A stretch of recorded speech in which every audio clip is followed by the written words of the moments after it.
नमस्कार, मैं बीना कुमारी। आज चर्चा करेंगे 240 के स्कोर का असर। तो देखिए कि 10 साल के शासनकाल में पहली बार किसी बिल को जेपीसी के लिए भेजा गया।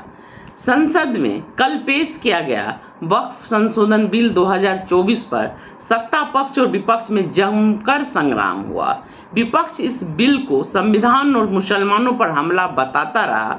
सरकार इस बिल को आम मुसलमानों के हित में बताती रही।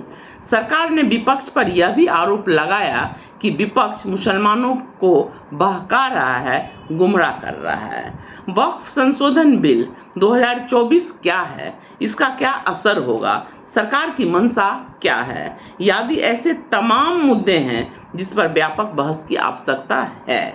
पर मोटे तौर पर सरकार का यह कहना है कि मुसलमान वक्फ एक्ट 2023 को समाप्त करके वक्फ संशोधन एक्ट 1995 में बदलाव करने वाला यह विधेयक देश में सेना और रेलवे के बाद जमीन के तीसरे सबसे बड़े मालिक वक्फ बोर्ड के पास देश में 9.4 लाख एकड़ जमीन है। नए कानून में अब इन सभी जमीनों का सत्यापन और पंजीकरण करना अनिवार्य होगा। सरसरी तौर पर यह लगता है कि इस सत्यापन और पंजीकरण पर किसी को क्यों इतराज होगा, पर कुछ संपत्तियां ऐसी भी होंगी जिनके दस्तावेज नहीं होगा। मसलन जो लोग बंटवारे के समय पाकिस्तान चले गए, उनकी भी संपत्तियां वक्फ बोर्ड को हस्तांतरित हो गई। नया कानून का विरोध पुराने कानून के अनुच्छेद 40 को समाप्त करने का प्रस्ताव है। अनुच्छेद 40 में वक्फ बोर्ड को यह अधिकार मिलता है कि वह जिस जमीन को अपना घोषित कर दे, उस पर उठे सवाल पर फैसला वक्फ बोर्ड ही कर सकता है।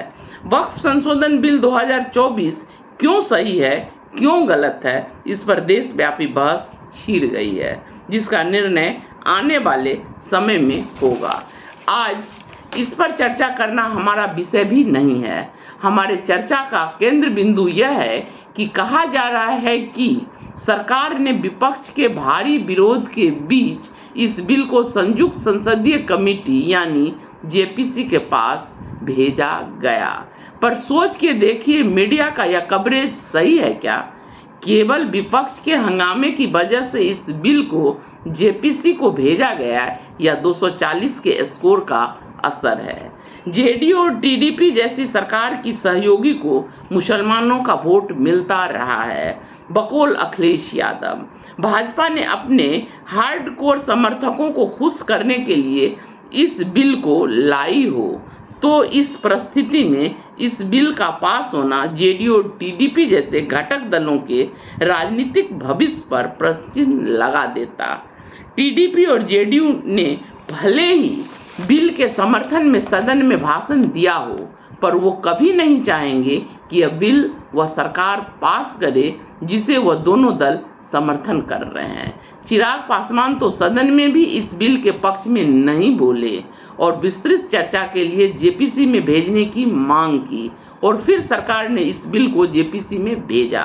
हो सकता है महाराष्ट्र, झारखंड और हरियाणा जैसे आसन्न विधानसभा चुनाव के मद्देनजर ध्रुवीकरण के लिए सरकार यह बिल लाई हो। सहयोगियों से जेपीसी में भेजने का वायदा हुआ होगा ताकि विधानसभा चुनाव में फायदा भी हो जाए और गठबंधन भी बना रहे।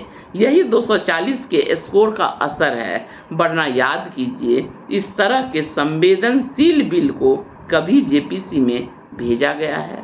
नमस्कार, धन्यवाद।